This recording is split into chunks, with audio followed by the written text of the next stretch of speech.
भ्यो नमः। हरिः ओम्। जन्माद्यस्य यतोऽन्वयादितरतश्चार्थेष्वभिज्ञस्वराट् तेने ब्रह्महृदाय आदिकवये मुह्यन्ति यं सूरयः तेजो वारिमृदां यथा विनिमयो यत्र त्रिसर्गो मृषा धाम्ना स्वेन सदा निरस्तकुहकं सत्यं परं धीमहि निगमकल्पतरोर्गलितं फलं शुकमुखादमृतद्रवसंयुतम् पिबत भागवतं रसमालयं मुहुरहो रसिकाः भुवि भावुकाः दारिद्र्यदुःखज्वरदाहितानां मायापिशाचीपरिमर्दितानां संसारसिन्धौ परिपातितानां क्षेमाय वै भागवतं प्रगर्जति साङ्केत्यं पारिहास्यं वा स्तोभं हेलनमेव वा वैकुण्ठनामग्रहणम् अशेषाघहरं विदुः। ಶ್ರೀಗುರುಭ್ಯೋ ನಮಃ. ಹರಿ ಓಂ. ನಾವು ಭಾಗವತ ಮಹಾಪುರಾಣದ 5ನೇ ಸ್ಕಂದದ ಭಾಗವತ ಮಹಾಸ್ಕಂದದ 5ನೇ ಸ್ಕಂದದ 11ನೇ ಅಧ್ಯಾಯದ ಭಾವಾರ್ಥವನ್ನ ನೋಡ್ತಾ ಇದ್ದೇವೆ. ಅದರಲ್ಲಿ ರಹುಗಣ ರಾಜ ಮಾಡಿದ ಪ್ರಶ್ನೆಗಳಿಗೆ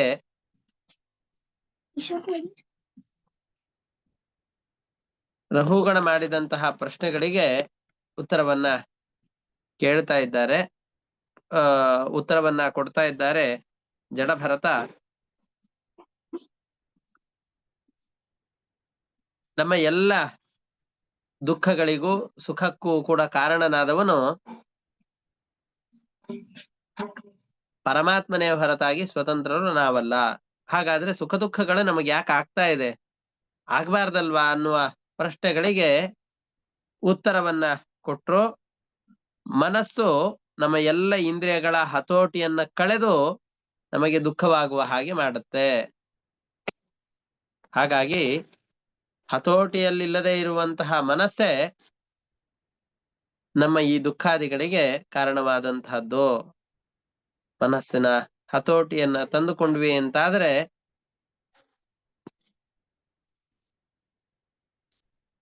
ಆವಾಗ ದುಃಖದಿಂದ ನಿವೃತ್ತಿ ಆಗಬಹುದು ಅಂತ ಅದರ ಸಾಮುದಾಯಿಕವಾದ ಅರ್ಥವನ್ನ ಹೇಳಿದರು.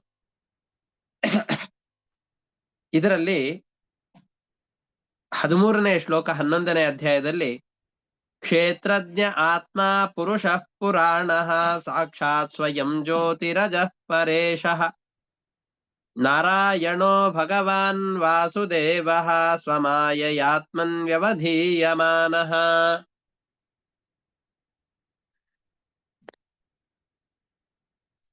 ಕ್ಷೇತ್ರಜ್ಞ, ಕ್ಷೇತ್ರ ಅಂತಂದು ಹೇಳಿದ್ರೆ ನಮ್ಮ ಜೀವರ ಶರೀರ ಅಥವಾ ಜೀವ. ಆ ಜೀವರನ್ನ ಸರಿಯಾಗಿ ತಿಳಿದವನು ಯಾರಿದ್ದಾನೋ ಅವನನ್ನೇ ಕ್ಷೇತ್ರಜ್ಞ ಅಂತ ಕರೀತಾರೆ. ಯಾರು ಪೂರ್ತಿಯಾಗಿ ಈ ಜೀವನ ಸ್ವಭಾವವನ್ನ ಸ್ವರೂಪವನ್ನ ತಿಳಿದವರು ಯಾರು ಅಂತಂದ್ರೆ ಪರಮಾತ್ಮನೊಬ್ಬನೇ. ಅದರಿಂದ ಕ್ಷೇತ್ರ ಅನ್ನುವ ಶಬ್ದವನ್ನ ಆ ಪರಮಾತ್ಮನಿಗೆ ಕರಿಬೇಕು. ಆ ಪರಮಾತ್ಮ ಕ್ಷೇತ್ರಜ್ಞನಾಗಿದ್ದಾನೆ. ಜೀವನನ್ನ ತಿಳಿತಾ ಇರುವವನು, ಜೀವನ ಕರ್ಮಗಳನ್ನ ಪ್ರತಿ ಕ್ಷಣದಲ್ಲೂ ಕೂಡ ಗಮನಿಸ್ತಾ ಇರುವಂತಹ ವ್ಯಕ್ತಿ ಆ ಪರಮಾತ್ಮನೊಬ್ಬ.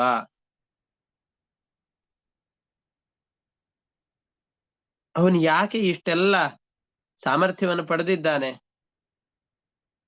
ಅದಕ್ಕೆ ಕಾರಣಗಳು ಪುರಾಣ. ಯಾವಾಗ್ಲೂ ಒಂದೇ ರೀತಿಯಾಗಿದ್ದಾನೆ, ಯಾವಾಗ್ಲೂ ಇದ್ದಾನೆ.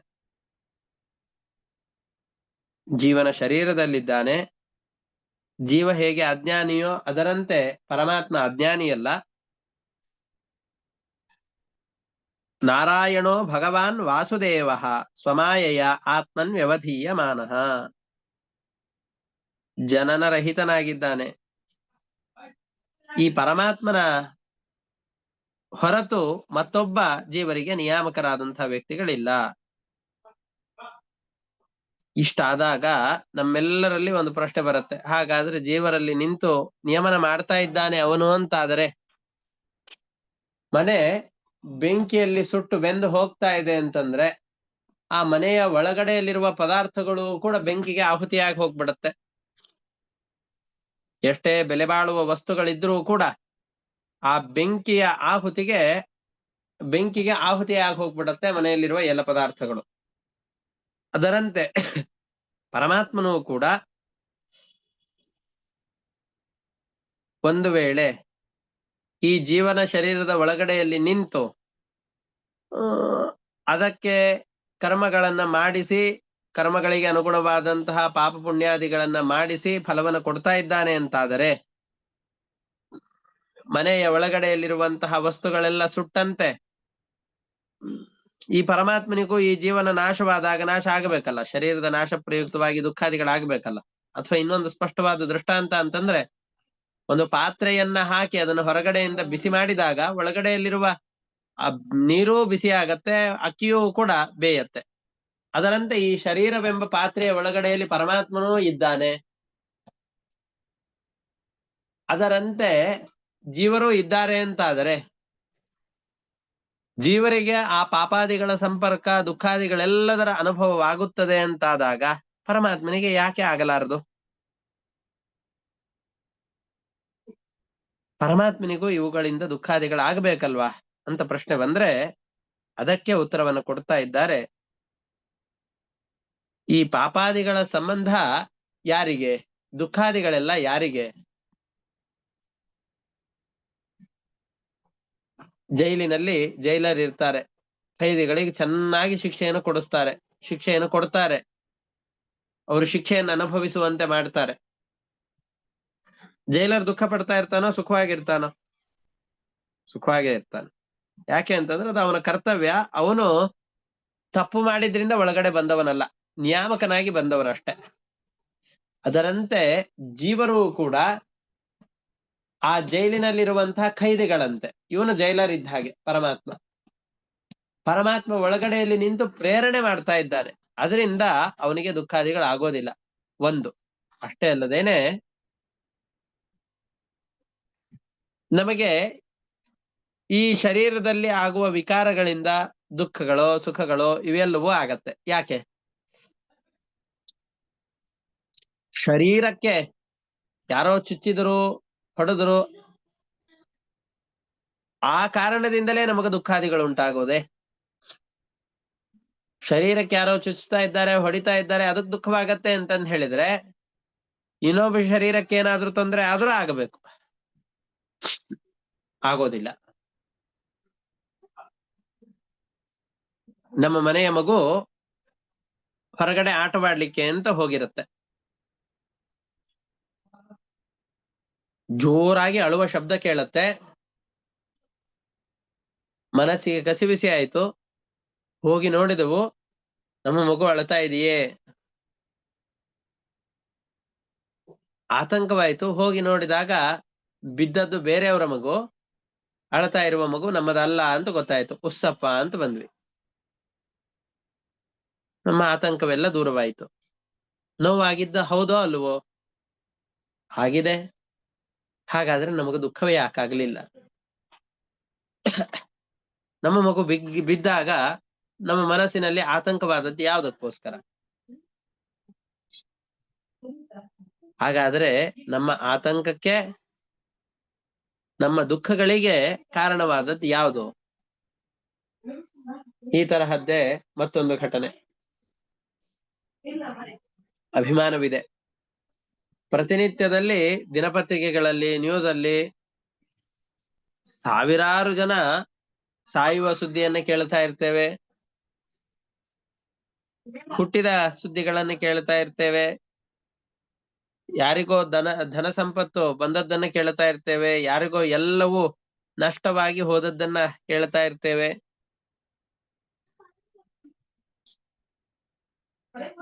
ಹಾಗಾದ್ರೆ ಇವು ಯಾವುದರಿಂದಲೂ ಕೂಡ ನಮಗೆ ಈ ಸಂತೋಷವಾಗ್ಲಿ ದುಃಖಗಳಾಗ್ಲಿ ಆಗೋದಿಲ್ಲ. ಹಾಗಾದ್ರೆ ನಮ್ಮ ಸಂಬಂಧಿಗಳಿಗೆ ಯಾರಿಗೋ ಒಬ್ಬರಿಗೆ ತುಂಬಾ ಉನ್ನತವಾದ ಹುದ್ದೆ ಸಿಕ್ತು ಅಂತಂದ್ರೆ ಬಹಳ ಸಂತೋಷವಾಗ್ತದೆ. ಆದ್ರೆ ಅದೇ ನಮ್ಮ ಸಂಬಂಧಿಗಳಿಗೆ ಯಾರಿಗೋ ಒಬ್ಬರಿಗೆ ಅಥವಾ ನಮ್ಮವರಿಗೆ ಆತ್ಮೀಯರಿಗೆ ಅಪಘಾತವಾಯ್ತು ಏನೋ ಆಯ್ತು ಅಂದ್ರೆ ಬಹಳ ದುಃಖವಾಗತ್ತೆ. ಯಾಕೆ? ಘಟನೆ ಒಂದೇ, ಆದ ನೋವು ಒಂದೇ. ಹಾಗಾದ್ರೆ ಒಂದರಲ್ಲಿ ದುಃಖಗಳಾಯ್ತು, ಇನ್ನೊಂದರಿಂದ ದುಃಖಗಳಾಗ್ಲಿಲ್ಲ. ಯಾಕೆ ಈ ವ್ಯತ್ಯಾಸ? ಪ್ರತಿನಿತ್ಯದಲ್ಲಿ ಆಗುವ ಘಟನೆಗಳಿಂದಾಗಿ ನಮಗೆ ದುಃಖಾದಿಗಳು ಉಂಟಾಗೋದಿಲ್ಲ. ನಮ್ಮವರಿಗೆ ಅಥವಾ ನಮಗೆ ಆದ್ರೆ ದುಃಖಾದಿಗಳು ಉಂಟಾಗತ್ತೆ. ಹಾಗಾದ್ರೆ ಇದಕ್ಕೆ ಮೂಲ ಕಾರಣ ಆ ಘಟನೆಗಳಲ್ಲ, ಆ ಪರಿಣಾಮಗಳಲ್ಲ. ಎಲ್ಲದಕ್ಕೂ ಮೂಲ ಕಾರಣವಾದಂತಹದ್ದು ಶರೀರದ ಮೇಲಿರುವ ಅಭಿಮಾನ. ಇದಕ್ಕೆ ಇನ್ನೊಂದು ದೃಷ್ಟಾಂತ ಕೊಡಬೇಕು ಅಂತಂದ್ರೆ, ಯಾವಾಗ ನಮ್ಮ ಶರೀರದ ಮೇಲೆ ಸ್ವಾಧೀನತೆ ತಪ್ಪಿಬಿಟ್ಟಿರತ್ತೋ, ನಮ್ಮ ನಿಯಂತ್ರಣವನ್ನ ಶರೀರದ ಮೇಲೆ ಕಳೆದುಕೊಂಡಿರ್ತೇವೋ, ಆವಾಗ ಶರೀರಕ್ಕೆ ಚುಚ್ಚಿದ್ರು ಹೊಡೆದ್ರು ನಮಗದರಿಂದ ಯಾವುದೇ ವಿಕಾರ ಆಗೋದಿಲ್ಲ. ಯಾಕೆ? ಆ ಶರೀರದ ಮೇಲಿನ ಅಭಿಮಾನ ನಮ್ಮ ಮನಸ್ಸಿನ ಸಂಪರ್ಕ ಕಳಚಿಕೊಂಡು ಬಿಟ್ಟಿರುತ್ತೆ. ಆ ಕಾರಣದಿಂದ ಗಾಢವಾದ ನಿದ್ರೆಯಲ್ಲಿದ್ದೇವೆ ಅಂತ ಅಂದುಕೊಳ್ಳೋಣ. ಆ ಗಾಢವಾದ ನಿದ್ರೆಯ ಸಂದರ್ಭದಲ್ಲಿ ನಮಗೆ ಯಾರೋ ಚೂಟಬಹುದು, ಚಿಕ್ಕ ಪೆಟ್ಟನ್ನು ಕೊಡಬಹುದು,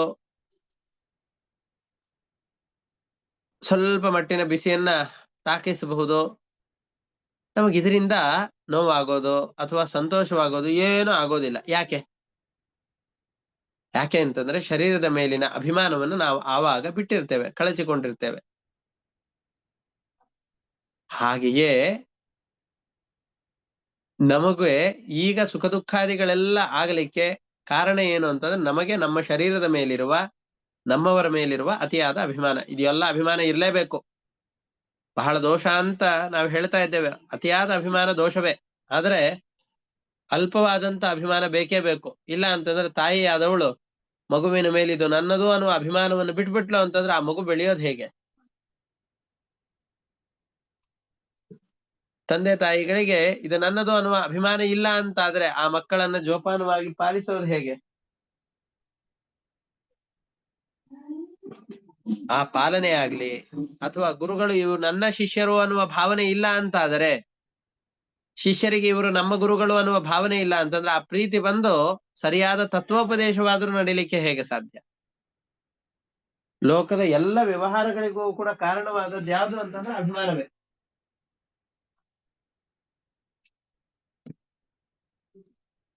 ಹಾಗಾಗಿ ನಮ್ಮ ಎಲ್ಲ ಸುಖ ದುಃಖಗಳಿಗೆ ಕಾರಣವಾದದ್ದು ಅಭಿಮಾನ. ಈ ಅಭಿಮಾನ ಅತಿ ಆಯಿತು ಅಂತಂದ್ರೆ ಅದು ವಿಷ. ಹಾಗಾಗಿ ನಾವು ಈ ಅಭಿಮಾನವನ್ನ ಮೀರಿ ನಿಂತವನಾಗಿದ್ದೇನೆ. ಆ ಕಾರಣದಿಂದ ನೀನು ಎಷ್ಟು ಅಪಮಾನ ಮಾಡಿದ್ರು, ಹಂಗಿಸಿದ್ರು ನನಗೆ ಯಾವುದೇ ವಿಕಾರಗಳಾಗೋದಿಲ್ಲ. ನೀನು ಕೇಳಿದೆ ಒಳಗಡೆ ಇರುವ ಪರಮಾತ್ಮನಿಗೆ ಅದರಿಂದ ದುಃಖಾದಿಗಳು ಯಾಕಾಗೋದಿಲ್ಲ? ಅವನು ನಮ್ಮೆಲ್ಲರಲ್ಲಿ ಅಭಿಮಾನವನ್ನು ತುಂಬುವಂತಹ ವ್ಯಕ್ತಿ. ತಾನು ಅಭಿಮಾನವನ್ನು ಯಾವುದರಲ್ಲೂ ಇಟ್ಟಿಲ್ಲ. ಅವನಿಗೆ ಅಭಿಮಾನವನ್ನಿಡುವಂತಹ ಅನಿವಾರ್ಯತೆಯೂ ಇಲ್ಲ. ಆ ಕಾರಣದಿಂದ ಪರಮಾತ್ಮನಿಗೆ ಯಾವುದರಿಂದಲೂ ದುಃಖಾದಿಗಳಾಗೋದಿಲ್ಲ. ಹಾಗಾಗಿ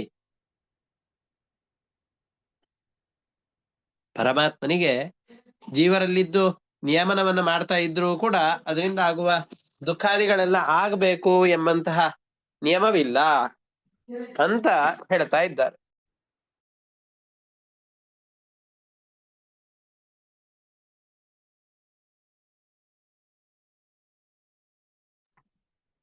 ಅಂತ ಇಲ್ಲಿ ಹೇಳ್ತಾ ಇದ್ದಾರೆ. ಇದನ್ನೇ 15ನೇ ಶ್ಲೋಕದಲ್ಲಿ ಹೇಳ್ತಾ ಇದ್ದಾರೆ. ನ ಯಾವದೇತಾಂ ತನು ಭೃನ್ನರೇಂದ್ರಃ ವಿಧೂಯ ಮಾಯಾಂ ವಯುನೋದಯೇನ ವಿಮುಕ್ತ ಸಂಗೋಜಿತ ಷಟ್ಸಪತ್ನೋ ವೇದಾರ್ಥ ತತ್ವಂ ಭ್ರಮತೀಹ ತಾವತ್.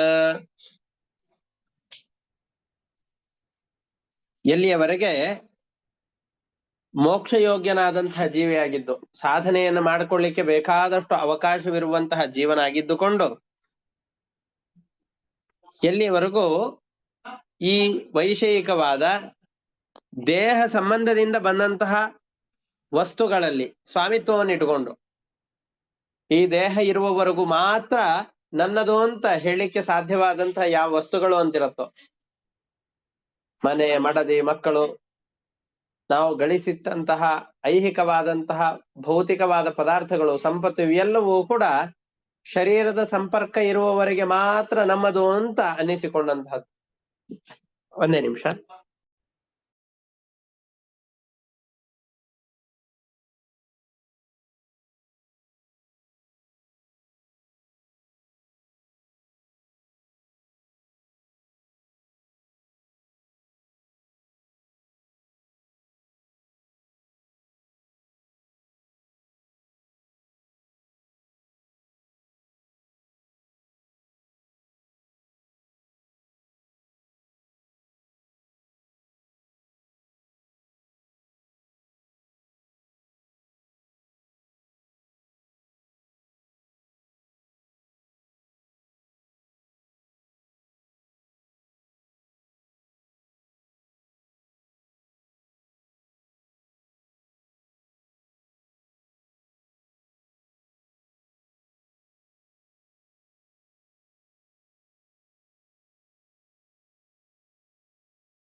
ಸರಿ ಸರಿ.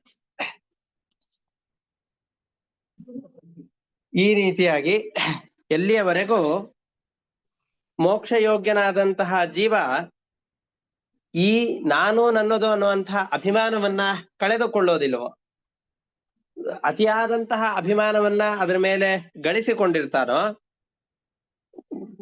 ಇದು ನನ್ನದು ಅನ್ನುವಂತಹ ಭಾವನೆ ಇತ್ತು ಅಂತಂದು ಹೇಳಿದ್ರೆ ಅವನು ಶಾಶ್ವತವಾದ ಮುಕ್ತಿಯನ್ನು ಪಡಿಲಿಕ್ಕೆ ಹೇಗೆ ತಾನೇ ಸಾಧ್ಯ?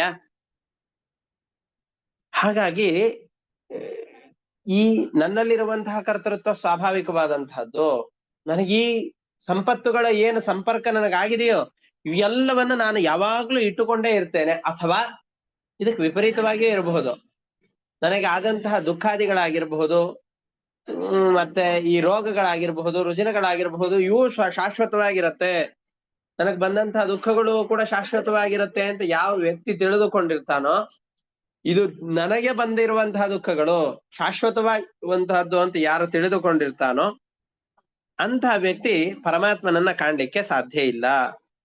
ಅವನು ಈ ಸಂಸಾರದಲ್ಲಿ ನಿರಂತರವಾಗಿ ಸುತ್ತು ಹಾಕ್ತಾನೇ ಇರ್ತಾನೆ. ಹಾಗಾಗಿ ಈ ಸಂಸಾರದಲ್ಲಿ ನಿರಂತರವಾಗಿ ಈ ಚಕ್ರದಿಂದ ಅವನು ದಾಟಬೇಕು ಅಂತಾದರೆ ಆ ಸಂಸಾರದ ಸುಳಿಯಿಂದ ಬಿಡ್ಬೇಕು ಅಂತಂದ್ರೆ ಜಿತ ಷಟ್ ಸಪತ್ನಃ ವೇದಾರ್ಥ ತತ್ವಂ ಭ್ರಮತೀಹ ತಾವತ್. ಎಲ್ಲಿವರೆಗೂ ತನ್ನ ಇಂದ್ರಿಯಗಳನ್ನ ಹತೋಟಿಯಲ್ಲಿಟ್ಟುಕೊಂಡು ಪರಮಾತ್ಮನನ್ನ ಅಪರೋಕ್ಷತಃ ಕಾಣ್ಲಿಕ್ಕೆ ಆಗೋದಿಲ್ವೋ ಅಲ್ಲಿಯವರೆಗೆ ಅವನು ಸಂಸಾರದಲ್ಲಿ ನಿರಂತರವಾಗಿ ಸುತ್ತುತ್ತಾನೇ ಇರ್ತಾನೆ. ಆ ಸಂಸಾರದಲ್ಲಿ ಅವನು ಸುತ್ತುವಂತಹ ಪರಿಯನ್ನ ಕಡಿಮೆ ಮಾಡಬೇಕು ಅಂತಾದರೆ ತನಗೆ ಇರುವಂತಹ ವಿಷಯ ಪದಾರ್ಥಗಳ ಅನುರಕ್ತಿಯನ್ನ, ಆಸಕ್ತಿಯನ್ನ ಕಡಿಮೆ ಮಾಡಿಕೊಳ್ಳಬೇಕು.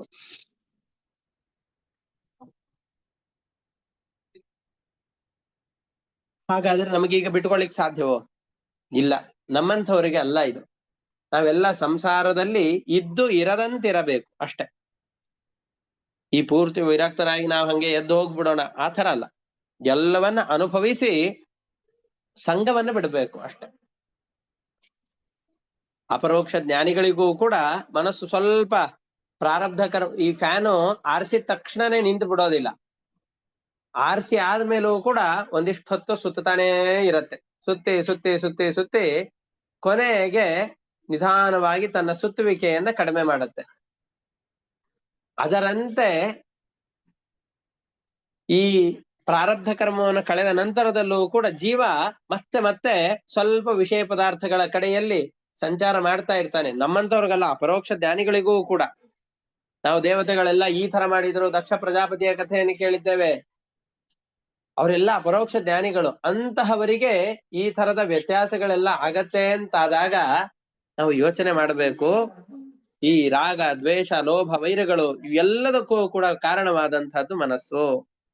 ಈ ಮನಸ್ಸನ್ನ ಮತ್ತೊಮ್ಮೆ ಹತೋಟಿಯಲ್ಲಿ ಇಟ್ಕೊಳ್ಳಿಕ್ಕೆ ಆ ಅಪರೋಕ್ಷ ಜ್ಞಾನಿಗಳು ಪ್ರಯತ್ನ ಪಡ್ತಾ ಇರ್ತಾರೆ. ಹಾಗಾಗಿ ನಾನು ನಿನ್ನ ಯಾವ ಮಾತುಗಳಿಗೂ ಕೂಡ ಪ್ರತ್ಯುತ್ತರವನ್ನು ಕೊಡಲಾರೆ. ನಾನು ಎಲ್ಲದರಿಂದ ವಿಮುಕ್ತನಾಗಿದ್ದುಕೊಂಡು ಉತ್ತಮವಾದಂತಹ ಪರಮಾತ್ಮನ ಸ್ವರೂಪದಲ್ಲಿ ಆಸಕ್ತಿಯನ್ನ ವಹಿಸಿರುವ ಕಾರಣದಿಂದಾಗಿ ನಾನು ಮತ್ತೆ ಮತ್ತೆ ಅನುರಕ್ತಿಯನ್ನ ಪರಮಾತ್ಮನಲ್ಲಿ ಕಾಣ್ತಾ ಇದ್ದೇನೆ. ನಿನ್ನ ಯಾವ ಮಾತುಗಳಿಗೂ ಕೂಡ ನನ್ನ ಗಮನ ಇಲ್ಲ. ಭ್ರಾತೃವ್ಯಮೇನಂ ತ್ವಮದಭ್ರವೀರ್ಯಂ ಉಪೇಕ್ಷಯಾಪ್ಯೇಧಿತಂ ಅಪ್ರಮತ್ತಃ ಗುರೋಃ ಹರೇ ಚರಣೋಪಾಸನಾಸ್ತ್ರ ಜಹಿ ವೆಳೀಕಂ ಸ್ವಯಮಾತ್ಮ ಮೋಹಂ. ನಾನು ನನ್ನದು ಅನ್ನುವಂತಹ ಈ ಅಭಿಮಾನ ಜೀವನಿಗೆ ಶತ್ರುವಿನ ಹಾಗಿದೆ. ಅದರ ಸಾಮರ್ಥ್ಯ ಬಹಳ ದೊಡ್ಡದು. ನಾನು ನನ್ನದು ಅನ್ನುವಂತಹ ಅಭಿಮಾನ ಎಷ್ಟೆಷ್ಟು ಹೆಚ್ಚಿಗೆ ಆಗಿರುತ್ತೋ, ಈ ಅಭಿಮಾನ ಎಷ್ಟೆಷ್ಟು ಬೆಳಿಲಿಕ್ಕೆ ಅಂತ ಬಿಡ್ತೇವೋ, ಆ ಬೆಳಿಲಿಕ್ಕೆ ಬಿಟ್ವಿ ಅಂತಾದ್ರೆ ಮತ್ತಷ್ಟು ಬೆಳೆಯತ್ತೆ, ಮತ್ತಷ್ಟೇ ಬೆಳೆಯತ್ತೆ, ಮತ್ತಷ್ಟು ಬೆಳೆಯತ್ತೆ. ಅದು ಬಂದಿದೆ. ನಾವು ಹೊಲದಲ್ಲಿ ಎಲ್ಲ ಅಥವಾ ಮನೆ ಎದುರುಗಡೆಯಲ್ಲಿ ಗಿಡಗಳನ್ನ ಹಾಕಿರ್ತೇವೆ. ಗಿಡಗಳ ಸುತ್ತಮುತ್ತಲಿನಲ್ಲಿ ಯಾವುದೋ ಒಂದಿಷ್ಟು ಹುಲ್ಲುಗಳೋ ಅದೋ ಇದೋ ಹುಟ್ಟುಕೊಳ್ಳುತ್ತೆ. ಮಳೆಗಾಲದಲ್ಲಿ ಒಳ್ಳೆ ಮಳೆ ಬಂತು ಅಂತಂದ್ ಹೇಳಿದ್ರೆ ಯಾವ ಸಸ್ಯಗಳು ಹುಟ್ಟಬೇಕು ಅಂತ ಹಾಕಿರ್ತೇವೋ ಅದಕ್ಕಿಂತ ಪಕ್ಕದಲ್ಲಿರುವ ಕಳೆಗಳೇ ಹೆಚ್ಚಿಗೆ ಆಗಿರುತ್ತೆ. ಅದರಂತೆ ನಾವು ಸುಮ್ಮನೆ ಉಪೇಕ್ಷೆ ಮಾಡಿ ಬಿಟ್ಬಿಟ್ವಿ ಅಂತಂದ್ ಹೇಳಿದ್ರೆ ಅದು ಚೆನ್ನಾಗಿ ಬೆಳೆದುಕೊಂಡು ಬಿಡತ್ತೆ.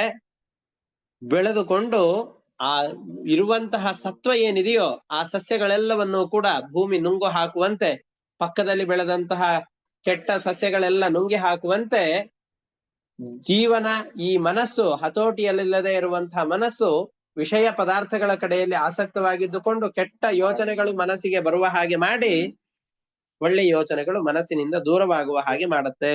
ಹಾಗಾಗಿ ಇವುಗಳನ್ನ ದಾಟಿಸಬೇಕು, ನಮ್ಮ ಮನಸ್ಸು ಅದಕ್ಕೆ ವಶವಾಗಬಾರದು ಅಂತಂದ್ರೆ ಏನ್ ಮಾಡ್ಬೇಕು? ಗುರೋಹ ಹರೇಹೆ ಉಪಾಸನಾಸ್ತ್ರ. ದೊಡ್ಡ ಅಸ್ತ್ರ ಏನು ಅಂತಂದ್ರೆ ಗುರುಗಳ ಸೇವೆ ಮತ್ತು ಹರಿಯ ಸೇವೆ. ನಮ್ಮ ಪರಂಪರೆಯಲ್ಲಿ ಬಂದಂತಹ ಗುರುಗಳು ಅಂತ ಯಾರಿರ್ತಾರೋ ಆ ಗುರುಗಳ ನಿರಂತರ ಸೇವೆಯನ್ನು ಮಾಡಬೇಕು ಮತ್ತು ಪರಮಾತ್ಮನ ನಿರಂತರವಾದಂತಹ ಭಜನೆ. ಈ ಎರಡು ಈ ದೊಡ್ಡ ಆಪತ್ತುಗಳಿಗೆ ಪರಿಹಾರಕವಾದಂತಹದ್ದು. ಅದರಿಂದಾಗಿ ಅಭಿಮಾನವನ್ನ ಹರಿ ಮತ್ತು ಗುರುಗಳ ವಿಶೇಷವಾದ ಸೇವೆಯಿಂದ ಇದನ್ನ ದೂರ ಮಾಡಿಕೊಳ್ಬೇಕು ಅಂತ ಈ 11ನೇ ಅಧ್ಯಾಯದಲ್ಲಿ ನಿರೂಪಣೆ ಮಾಡ್ತಾರೆ. ಇದಾದ ಮೇಲೆ ರಘುಗಣರಾಜ ಮತ್ತೆ ಒಂದು 4 ಮಾತುಗಳನ್ನ ಹೇಳ್ತಾನೆ. ಅದ್ರ ಮೇಲೆ ಮತ್ತೆ ಜಡಭರತನ ಉತ್ತರ ಇದೆ. ಇವರನ್ನ ಸ್ತೋತ್ರ ಮಾಡ್ತಾರೆ. ನೀನು ಪರಮಾತ್ಮನ ಅಪರೋಕ್ಷ ಜ್ಞಾನವನ್ನು ಪಡೆದವನೇ, ನೀನು ಈ ತರದ ಕೊಳಕಾದಂತಹ ಬಟ್ಟೆಗಳನ್ನು ಅದನ್ನ ಇದನ್ನ ಹಾಕೊಂಡು ಆ ಬ್ರಾಹ್ಮಣನ ವೇಷದಿಂದಾಗಿ ಅದು ಕೊಳಕಾಗಿರುವಂತಹ ಈ ಶರೀರವೆಲ್ಲವನ್ನು ಕೂಡ ಇಟ್ಟುಕೊಂಡು ನಿನ್ನ ನಿಜವಾದ ಸ್ವರೂಪ ಸಾಮರ್ಥ್ಯ ಏನಿದೆಯೋ ಅದೆಲ್ಲವೂ ಮರೆಮಾಚುವ ಹಾಗೆ ಮಾಡಿದ್ದೆ. ನಿನಗೆ ನಮಸ್ಕಾರ ಅಂತ ಮೊದಲಿಗೆ ನಮಸ್ಕಾರ ಮಾಡ್ತಾ ಇದ್ದಾನೆ. ನಿನ್ನ ಮಾತುಗಳು ಬಹಳ ಚೇತೋಹಾರಿಯಾಗಿದೆ, ನಮ್ಮ ಮನಸ್ಸಿಗೆ ಸಮಾಧಾನವನ್ನು ಕೊಡುವಂತಿದೆ ಅಂತ ಹೇಳ್ತಾ ಇದ್ದಾನೆ. ಎಷ್ಟು ಚೆನ್ನಾಗಿ ಅದನ್ನು ನಿರೂಪಣೆ ಮಾಡ್ತಾ ಇದ್ದಾನೆ ಅಂತಂದ್ರೆ, ನಮಗೆ ವಿಷಸರ್ಪ ಜೋರಾಗಿ ಬಂದು ಕಡಿತು ಅಂತಂದು ಹೇಳಿದ್ರೆ, ವಿಷಸರ್ಪದಿಂದ ಕಡಿಸಿಕೊಂಡು ಅಥವಾ ಭಯಂಕರವಾದಂತಹ ಜ್ವರ ರೋಗದಿಂದ ಪೀಡಿತನಾದಂತಹ ವ್ಯಕ್ತಿಗೆ ಒಳ್ಳೆ ವೈದ್ಯ ಸಿಕ್ಕು ಔಷಧವನ್ನ ಕೊಟ್ಟ ಅಂತಾದರೆ ಆ ಔಷಧದಿಂದಾಗಿ ಆ ವ್ಯಕ್ತಿಗೆ ಎಷ್ಟು ಶ್ರಮ ಪರಿಹಾರವಾಗತ್ತೆ. ಬಿಸಿಲಿನ ಬೇಗೆಯಲ್ಲಿ ಬೆಂದಂತಹ ವ್ಯಕ್ತಿಗೆ ತಣ್ಣನೆಯ ನೀರನ್ನ ಕೊಟ್ರು ಅಂತಂದು ಹೇಳಿದ್ರೆ ಅದರಿಂದ ಎಷ್ಟು ಸಂತೋಷವನ್ನ ಆ ವ್ಯಕ್ತಿ ಅನುಭವಿಸ್ತಾನೆ.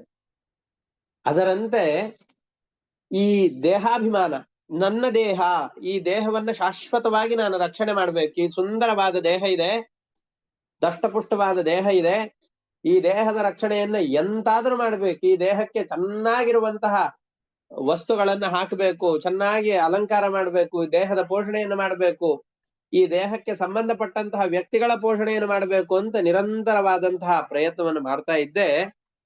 ಆ ದೇಹಾಭಿಮಾನವೆಂಬಂತಹ ವಿಷಸರ್ಪ ನನ್ನನ್ನ ಕಚ್ಚಿಬಿಟ್ಟಿತ್ತು.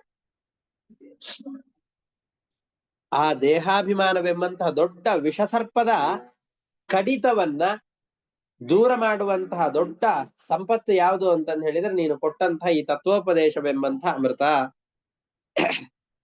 ನಿನ್ನ ತತ್ವೋಪದೇಶದ ಅಮೃತವನ್ನ ನಾನು ಕೇಳಿ ಅದರಿಂದ ತೃಪ್ತನಾಗಿ ನನ್ನ ಎಷ್ಟೋ ಬಾಧೆಗಳನ್ನ ನೀಗಿಸಿಕೊಂಡಿದ್ದೇನೆ. ಹಿಂದಿನ ದೃಷ್ಟಾಂತಗಳೆಲ್ಲವೂ ನನಗೆ ಹೊಂದಿಕೆ ಆಗ್ತಾ ಇದೆ. ಜ್ವರರೋಗದಿಂದ ಬಳಲಿದಂತಹ ವ್ಯಕ್ತಿಗೆ ಉತ್ತಮವಾದ ಔಷಧ ಸಿಕ್ಕರೆ ಎಷ್ಟು ಆಯಾಸ ಪರಿಹಾರವಾಗ್ತದೋ, ಬಿಸಿಲ ಬೇಗೆಯಿಂದ ಬೆಂದು ನೊಂದಂತಹ ವ್ಯಕ್ತಿಗೆ ತಣ್ಣನೆಯ ನೀರನ್ನ ಕೊಟ್ರೆ ಅದು ಎಷ್ಟು ಶ್ರಮ ಪರಿಹಾರಕವಾಗಿರುತ್ತೋ, ಅದರಂತೆ ನಿಮ್ಮ ಉಪದೇಶಗಳು ಕೂಡ ಅಷ್ಟು ನಮ್ಮ ಆಯಾಸವನ್ನ ಪರಿಹಾರ ಮಾಡ್ತಾ ಇದೆ, ನಮಗೆ ದೊಡ್ಡ ಅನುಕೂಲವನ್ನು ಮಾಡಿಕೊಡ್ತಾ ಇದೆ. ಅದರಿಂದ ನನಗೆ ನಿಮ್ಮ ಮಾತುಗಳನ್ನು ಮತ್ ಕೇಳಬೇಕು ಅಂತ ಅನ್ನಿಸ್ತಾ ಇದೆ. ಅದರಿಂದ ನನ್ನ ಸಂಶಯಗಳ ನಿವೃತ್ತಿಗೋಸ್ಕರ ನೀವು ಹಿಂದೆ ಅನೇಕ ಪ್ರಮೇಯಗಳನ್ನು ಹೇಳಿದ್ದೀರಿ. ಆ ಪ್ರಮೇಯಗಳ ಮೇಲೆ ಪ್ರಶ್ನೆ ಮಾಡ್ತೇನೆ. ಆ ಪ್ರಶ್ನೆಗಳಿಗೆ ಉತ್ತರ ನಿಮ್ಗೆ ಗೊತ್ತಿರತ್ತೆ. ನಮಗೆ ಮನದಟ್ಟಾಗುವಂತೆ ಆ ವಿಷಯಗಳನ್ನ ಉಪದೇಶ ಮಾಡಿ. ನನ್ನ ಮನಸ್ಸಿನಲ್ಲಿ ಬಹಳ ಸಂಶಯಗಳಿವೆ, ಅದನ್ನು ತಿಳಿದುಕೊಳ್ಬೇಕು ಅನ್ನುವ ಆಸಕ್ತಿಗಳಿವೆ. ನಮ್ಮ ಆಸಕ್ತಿಯನ್ನ ಗಮನಿಸಿ ನಮ್ಮ ಪ್ರಶ್ನೆಗಳಿಗೆ ಸರಿಯಾದ ಉತ್ತರವನ್ನು ಕೊಡಿ ಅಂತ ಪ್ರಾರ್ಥನೆ ಮಾಡ್ತಾ ಇದ್ದಾರೆ.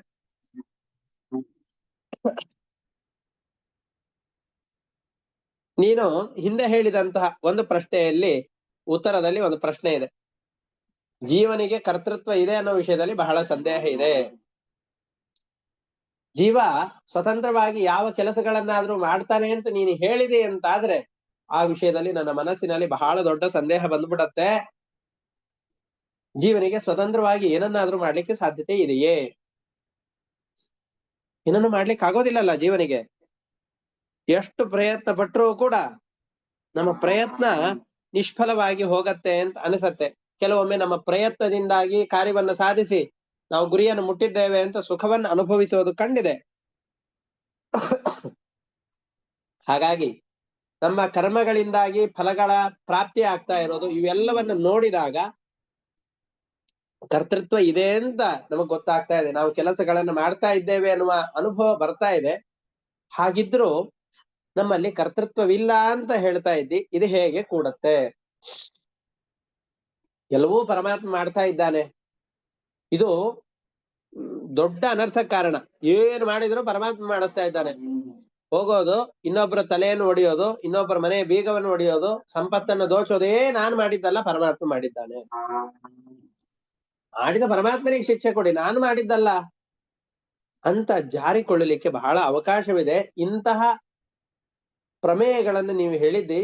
ಇದರ ಮೂಲ ಅರ್ಥ ಏನು? ನೀವು ಹೇಳಿದ್ ಸುಳ್ಳಿರ್ಲಿಕ್ಕಿಲ್ಲ, ಸುಳ್ಳಿರೋದಿಲ್ಲ, ಇರ್ಲಿಕ್ಕಿಲ್ಲ ಅಲ್ಲ, ಸುಳ್ಳಿರೋದಿಲ್ಲ. ಹಾಗಾದ್ರೆ ಇದನ್ನ ನಾವು ಅರ್ಥ ಮಾಡಿಕೊಳ್ಳುವ ಬಗೆ ಎಂತೋ ಅಂತ ಪ್ರಶ್ನೆ ಮಾಡ್ತಾ ಇದ್ದಾನೆ. ಜ್ವರಾಮ ಯಾರ್ತಸ್ಯ ಯಥಾಗದಂ ಸನ್ ನಿದಾಗದರ್ಧಸ್ಯ ಯಥಾ ಹಿಮಾಂಬಃ ಕುದೇಹ ಮಾನಾಹಿ ಸುನಷ್ಟ ದೃಷ್ಟೇ ಬ್ರಹ್ಮನ್ ವಚಸ್ತೆ ಅಮೃತೌಷಧಂ ಮೇ ತಸ್ಮಾತ್ ಭವಂತಂ ಮಮ ಸಂಶಯಾರ್ಥಂ ಪೃಚ್ಛಾಮಿ ಪಶ್ಚಾದಧುನಾ ಸುಬೋಧಂ ಅಧ್ಯಾತ್ಮ ಯೋಗ ಗ್ರಥಿತಂ ಪುರೋಕ್ತಂ ಆಖ್ಯಾಹಿ ಕೌತೂಹಲ ಚೇತಸೋಮೆ. ಬಹಳ ಮನಸ್ಸಿನಲ್ಲಿ ಸಂದೇಹಗಳಿವೆ, ಮನಮುಟ್ಟುವಂತೆ ಉಪದೇಶಗಳನ್ನು ಕೊಡು ಅಂತ ಪ್ರಾರ್ಥನೆ ಮಾಡ್ತಾ ಇದ್ದಾನೆ. ಅದಕ್ಕೆ ಬ್ರಾಹ್ಮಣ ವೇಷದಲ್ಲಿರುವಂತಹ ಭರತ, ಜಡಭರತ ಉತ್ತರವನ್ನು ಕೊಡ್ತಾ ಇದ್ದಾನೆ. ಅಯಂ ಜನೋ ನಾಮ ಚಲನ್ ಪೃಥಿವ್ಯಾಂ ಯಃ ಪಾರ್ಥಿವ ಕಸ್ಯ ಹೇತೋಃ ತಸ್ಯಾಪಿ ಚಾಂಘ್ರ್ಯೋರಧಿಗುಲ್ಫ ಜಂಗಾ ಜಾನೂರು ಮಧ್ಯೋರ ಶಿರೋಧರಾಂಸಾಃ.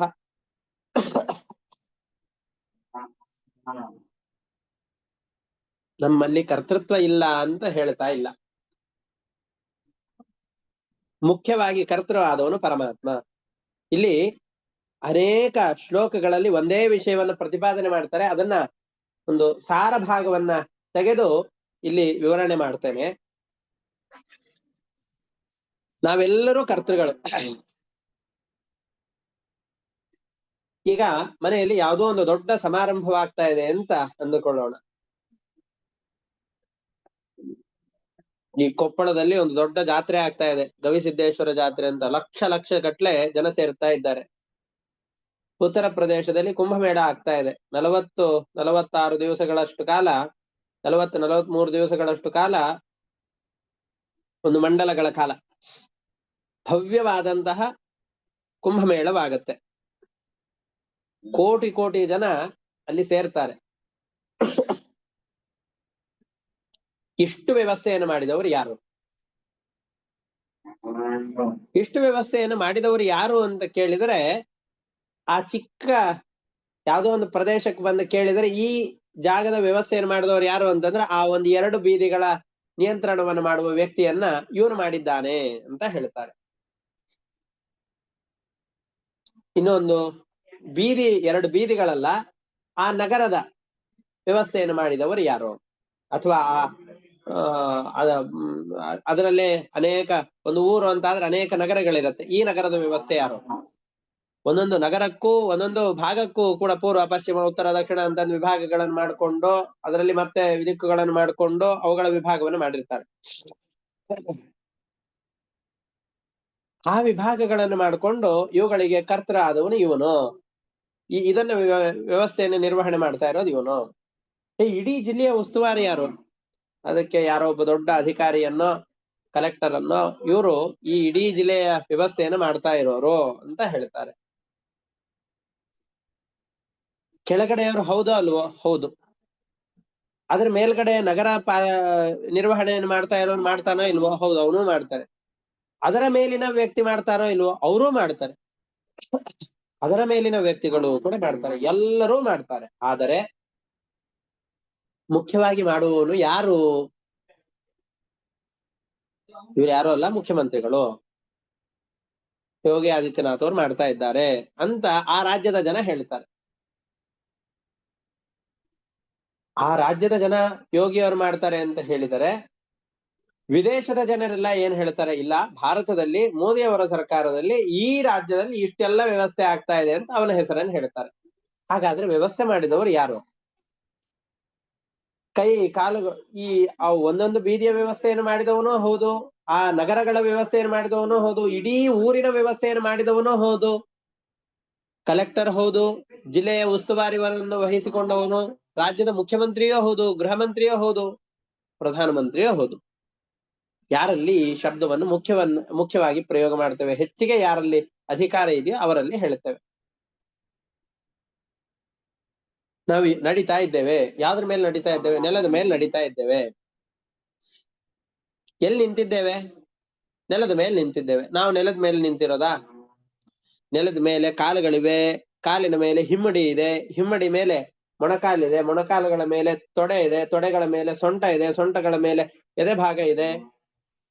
ನಾ ಕಾಲಿನ ಮೇಲೆ ನಿಂತಿದ್ದೇನೆ, ತೊಡೆಯ ಮೇಲೆ ನಿಂತಿದ್ದೇನೆ, ಮಂಡಿ ಮೇಲೆ ನಿಂತಿದ್ದೇನೆ ಅಂತ ಯಾಕೆ ಹೇಳೋದಿಲ್ಲ? ಕೆಲವೊಮ್ಮೆ ಹೇಳ್ತೇವೆ, ನನ್ನ ಕಾಲಿನ ಮೇಲೆ ನಾನು ನಿಲ್ಕೊಳ್ತೇನೆ, ನನ್ನ ಕಾಲಿನ ಮೇಲೆ ನನಗೆ ನಿಲ್ಲಿಕ್ಕಾಯ್ತು.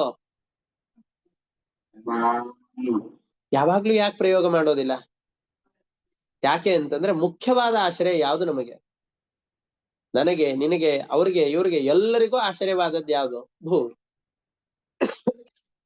ಹಾಗಾಗಿ ಮುಖ್ಯವಾದ ಆಶ್ರಯ ಭೂಮಿ ಎಂಬ ಅಭಿಪ್ರಾಯದಿಂದಾಗಿ ಭೂಮಿಯನ್ನ ನಾವು ಭೂಮಿಯ ಮೇಲೆ ನಿಂತಿದ್ದೇವೆ, ನೆಲದ ಮೇಲೆ ನಡೀತಾ ಇದ್ದೇವೆ ಅಂತ ಪ್ರಯೋಗ ಮಾಡ್ತೇವೆ ಅಂತಾದರೆ, ಹಾಗಾದ್ರೆ ಭೂಮಿಗಿಂತಲೂ ಕೂಡ ಪರಮ ಮುಖ್ಯವಾದಂತಹ ಆಶ್ರಯ ಯಾರು? ಪರಮಾತ್ಮನೇ ಅಲ್ವೇ? ಹಾಗಾದ್ರೆ ಯಾರು ನಮಗೆ ಮುಖ್ಯವಾದ ಆಶ್ರಯ ಅಂತ ಹೇಳಬೇಕು? ಪರಮಾತ್ಮನನ್ನ. ರಘುಗಣರಾಜ ಬರ್ತಾ ಇದ್ದಾನೆ. ಎದ್ರ ಮೇಲೆ ಬರ್ತಾ ಇದ್ದಾನೆ? ಪಲ್ಲಕ್ಕಿ ಮೇಲೆ ಬರ್ತಾ ಇದ್ದಾನೆ. ಪಲ್ಲಕ್ಕಿ ಮೇಲೆ ಬರ್ತಾ ಇರೋದ ಅಥವಾ ನೆಲದ ಮೇಲೆ ಬರ್ತಾ ಇರೋದ? ಬೋವಿಗಳ ಮೇಲೆ ಅಂತಂದ್ರೆ ಹೊತ್ತುಕೊಂಡು ಬರ್ತಾ ಇರುವಂತಹ ಬೆನ್ನ ಮೇಲೆ ಇದ್ದಾನೋ? ಎಲ್ಲ ಕಡೆಯಲ್ಲಿ ಇದ್ದಾನೆ, ಎಲ್ಲದ ಮೇಲೂ ಬರ್ತಾ ಇದ್ದಾನೆ. ಯಾವ್ದ್ರ ಮೇಲೆ ಬರ್ತಾ ಇದ್ದಾನೆ ಅಂತ ಹೇಳ್ತೇವೆ? ಪಲ್ಲಕ್ಕಿ ಮೇಲೆ. ಯಾಕೆ? ಈಗ ರಾಜ ಪ್ರಧಾನವಾಗಿ ಕುಳಿತಿರೋದು ಪಲ್ಲಕ್ಕಿಯ ಮೇಲೆ, ಅದರಿಂದ ಪಲ್ಲಕ್ಕಿ ಮೇಲೆ ಬರ್ತಾ ಇದ್ದಾನೆ ಅಂತ ಹೇಳ್ತೇವೆ. ಹೆಗಲ ಮೇಲೆ ಹತ್ಕೊಂಡ್ ಬರ್ತಾ ಇದ್ದಾನೆ ಅಂತ ಹೇಳ್ತೇವಾ ಪಲ್ಲಕ್ಕಿಯಲ್ಲೂ ಕುಳಿತು ಬರ್ಬೇಕಾದ್ರೆ? ಆ ತರ ಹೇಳೋದಿಲ್ಲ. ಕೇದಾರ್ನಾಥಲ್ಲಿ ಏನಾದ್ರೂ ನೀವು ಪರ್ವತದ ಮೇಲೆ ಯಾರಾದ್ರೂ ಒಬ್ರು ಹೆಗಲ ಮೇಲೆ ಕುತ್ಕೊಂಡು ಹೋಗ್ತಾ ಇದ್ರಿ ಅಂತಂದ್ರೆ ಅವಾಗ ಹೆಗಲ ಮೇಲೆ ಸರಿ ಆಯ್ತು. ಪಲ್ಲಕ್ಕಿಯಲ್ಲಿ ಹೊರಟಾಗ ಪಲ್ಲಕ್ಕಿ ಮೇಲೆ ಬರ್ತಾ ಇದ್ದಾನೆ ಅಂತ ಹೇಳ್ತಾರೆ, ಇವ್ರ ಹೆಗಲ ಮೇಲೆ ಇದ್ದಾನೆ ಅಂತ ಯಾಕೆ ಹೇಳೋದಿಲ್ಲ? ಹೇಗೋ ಮುಖ್ಯವಾಗಿ ಅವನಿಗೆ ಆಶ್ರಯವಾದದ್ದು ಪಲ್ಲಕ್ಕಿ, ಅದರಂತೆ ನಾವೆಲ್ಲ ಕೆಲಸಗಳನ್ನ ಮಾಡ್ತಾ ಇದ್ದೇವೆ, ಮಾಡ್ತಾ ಇಲ್ಲ ಅಂತ ಹೇಳ್ತಾ ಇಲ್ಲ. ಆದ್ರೆ ಮುಖ್ಯವಾಗಿ ಈ ಕೆಲಸಗಳನ್ನ ನಮ್ಮಿಂದ ಮಾಡಿಸುವವನು ಯಾರಿದ್ದಾನೋ ಅವನು ನಿಜವಾದ ಕರ್ತೃ. ಹಂಸೇಚ ದಾರ್ವಿ ಶಿಬಿಕಾಚ ಯಸ್ಯಾಂ ಸವೀರ ರಾಜೇತ್ಯಪದೇಶ ಆಸ್ತೆ ಯಸ್ಮಿನ್ ಭವಾನ್ ರೂಢ ನಿಜಾಭಿಮಾನಃ ರಾಜಾಸ್ಮಿ ಸಿಂಧುಷ್ಮಿತಿ ದುರ್ಮದಾಂಧಃ. ಸಿಂಧು ಸೌವೀರದ ದೇಶದ ದೊಡ್ಡ ಅಧಿಪತಿ ಆಗಿದ್ದೇನೆ ಅಂತ ಅಹಂಕಾರದಿಂದ ಮೂಢನಾಗಿ ದೃಪ್ತನಾಗಿ ಮಾಡ್ತಾ ಇದ್ದಿ. ಜ್ಞಾನಿಗಳ ಸಭೆಯಲ್ಲಿ ಬಂದಿ ಅಂತಾದ್ರೆ ನಿನ್ನನ್ನ ಸಭೆಯಿಂದ ಹೊರಗಡೆ ಆಟು ಬಿಡ್ತಾರ ಅಷ್ಟೇ, ನಾನ್ ಮಾಡ್ತಾ ಇದ್ದೇನೆ ಅಂತ ಹೇಳಿಕೊಂಡೆ. ಎಲ್ಲ ಕಡೆಯಲ್ಲಿ ಮುಖ್ಯವಾದ ಆಶ್ರಯನಾದವನು. ಇದೆಲ್ಲ ನಮ್ಮೆಲ್ಲರಿಗೆ ಚಾಟಿ ಏಟನ್ನು ಕೊಡ್ತಾ ಇದ್ದಾರೆ. ನಾನು ಮಾಡಿದೆ, ನಾನು ಇಷ್ಟು ದೊಡ್ಡ ಕೆಲಸವನ್ನು ಮಾಡ್ತಾ ಇದ್ದೇನೆ, ನಾನು ಇಷ್ಟು ದೊಡ್ಡ ದಾನವನ್ನು ಮಾಡಿದೆ, ಸಾವಿರಾರು ಜನಕ್ಕೆ ಅನ್ನದಾನವನ್ನು ಮಾಡ್ತಾ ಇದ್ದೇನೆ, ನನ್ನನ್ನು ಆಶ್ರಯಿಸಿಕೊಂಡು ಇಡೀ ಕುಟುಂಬ ಇದೆ, ಇಡೀ ಕುಟುಂಬದ ನಿರ್ವಹಣೆಯನ್ನು ನಾನು ಮಾಡ್ತಾ ಇದ್ದೇನೆ. ಯಾವ ಮಾತುಗಳು ನಮ್ಮಿಂದ ಅಪ್ಪಿತಪ್ಪಿ ಬರಬಾರದು. ಯಾಕೆ ಅಂತಾದ್ರೆ ನಾವು ಇನ್ನೊಬ್ಬರ ದುಡ್ಡನ್ನ ನೋಡಿಕೊಳ್ಳುವ ಕ್ಯಾಶಿಯರ್ ಇದ್ದಾಗ ಅಷ್ಟೇ. ನಮ್ಮ ರಿಮೋಟ್ ಎಲ್ಲವೂ ಕೂಡ, ನಮ್ಮಲ್ಲಿ ಹರಿಯುವಂತಹ ಪ್ರತಿಯೊಂದು ಶಕ್ತಿಯೂ ಕೂಡ ಪರಮಾತ್ಮನದ್ದು. ಆ ಭಾವನೆಯಿಂದಾಗಿ ನಾವು ಕಾರ್ಯಗಳನ್ನು ಮಾಡಬೇಕು. ಯದಿ ಕ್ಷಿತಾವೇವ ಚರಾಚರಸ್ಯ ವಿಧಾಮ ನಿಷ್ಠಾಂ ಪ್ರಭವಂ ಚ ನಿತ್ಯಂ ತನ್ನಾಮತೋನ್ಯದ್ ವ್ಯವಹಾರ ಮಾತ್ರಂ ನಿರೂಪ್ಯತಾಂ ಸತ್ಕ್ರಿಯೆಯಾನುಮೇಯಂ. ಜಗತ್ತಿನಲ್ಲಿರುವಂತಹ ಪ್ರತಿಯೊಂದು ಶಬ್ದಗಳಿಂದ ವಾಚ್ಯನಾದವನು ಪರಮಾತ್ಮನೊಬ್ಬನೇ. ಇಲ್ಲಪ್ಪ, ನಾವ್ ಈ ಶಬ್ದಗಳನ್ನೆಲ್ಲ ಪರಮಾತ್ಮನಲ್ಲಿ ಕರೀತಾ ಇಲ್ಲ. ಮಣ್ಣು, ನೀರು, ಬೆಂಕಿ, ಈ ಶಬ್ದಗಳೆಲ್ಲವನ್ನು ಕೂಡ ನಾವು ಪರಮಾತ್ಮನಲ್ಲಿ ಕರೀತಾ ಇಲ್ಲ. ನೀನು ಕರೆಯೋದಿಲ್ಲಪ್ಪ. ನಾವೆಲ್ಲ ಎಲ್ಲಿ ನಡೀತಾ ಇದ್ದೇವೆ ಅಂತಂದ್ರೆ ನೆಲದ ಮೇಲೆ ನಡೀತಾ ಇದ್ದೇವೆ ಅಂತಾನೆ ಹೇಳ್ತೇವೆ. ಮುಖ್ಯ ಆಶ್ರಯನಾದ ಪರಮಾತ್ಮನ ಬಗೆಗಿನ ಅರಿವಿಲ್ಲದೆ ಇರುವಂತಹ ವ್ಯಕ್ತಿಗಳೆಲ್ಲ ಮಾತನಾಡೋದು ಹಾಗೆ. ವಿಮಾನ ತನ್ನಲ್ಲಿರುವ ಒಳಗಡೆಯಲ್ಲಿರುವ ಇಂಧನದ ಶಕ್ತಿಯ ಬಲದಿಂದಾಗಿ ಆಕಾಶದಲ್ಲಿ ಹಾರಾಡ್ತಾ ಇರುತ್ತೆ. ನಮಗೆ ಒಳಗಡೆಯಲ್ಲಿರುವ ಇಂಧನ ಕಾಣೋದಿಲ್ಲ, ಹಾರುವ ವಿಮಾನ ಮಾತ್ರ ಕಾಣಿಸ್ತಾ ಇರುತ್ತೆ. ಅದರಂತೆ ನಾವು ಕರ್ತೃವೆಂಬಂತಹ ಭಾವನೆ ಮಾತ್ರ ಕಾಣಿಸ್ತಾ ಇರತ್ತೆ ಹೊರತಾಗಿ ನಮ್ಮಲ್ಲಿ ಕರ್ತೃತ್ವವನ್ನು ತುಂಬಿದ ಒಳಗಡೆಯಲ್ಲಿರುವ ಇಂಧನದಂತಿರುವ ಪರಮಾತ್ಮ ನಮಗೆ ಎಂದೆಂದಿಗೂ ತೋರೋದಿಲ್ಲ. ಅದರಿಂದ ನಮ್ಮ ಮನಸ್ಸಿನಲ್ಲಿರುವಂತಹ ಯಾವ ದುರಭಿಮಾನ, ದಂಭಾಚಾರ ಇವೆಲ್ಲವೂ ಇದೆಯೋ ಇವೆಲ್ಲವನ್ನು ಬಿಟ್ಟು ಬಿಡಬೇಕು.